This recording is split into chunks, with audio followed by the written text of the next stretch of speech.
Hi, I'd like to share a gold nugget that came out of our Flourishing Through Mindfulness kitchen table chat this week. And I was interviewing Liz Hides, and we were talking about how we can navigate grief, loss, transition more mindfully with greater ease, greater well being.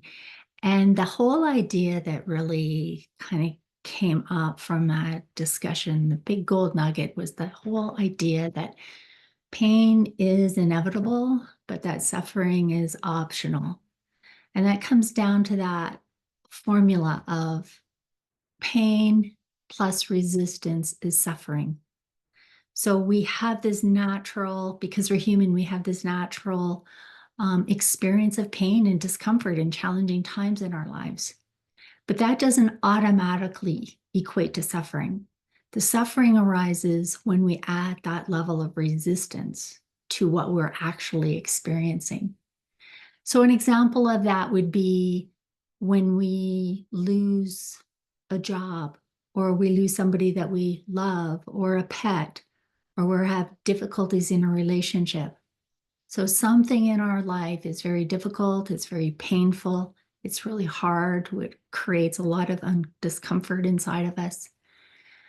And the suffering arises because we resist the experience. We add this layer onto it of somehow we shouldn't be experiencing this, or we should be over this already, or that we don't like these feelings of discomfort, or we're not worthy. So we add this extra layer of resistance to what actually is happening.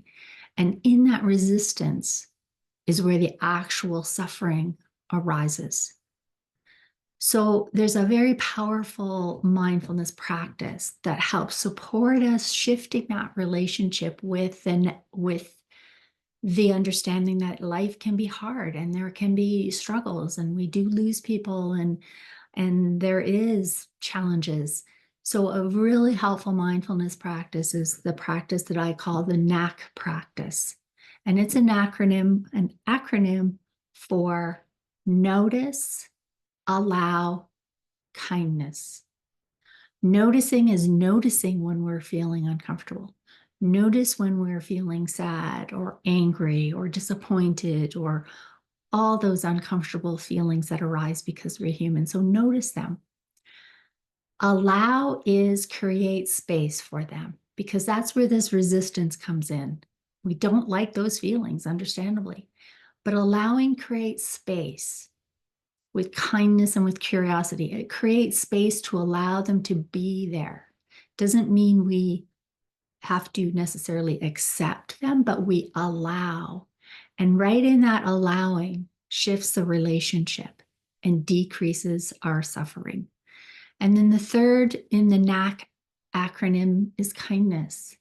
Setting that intention to always be kind with ourselves and kind with our experience and kind with our discomfort and our human emotion.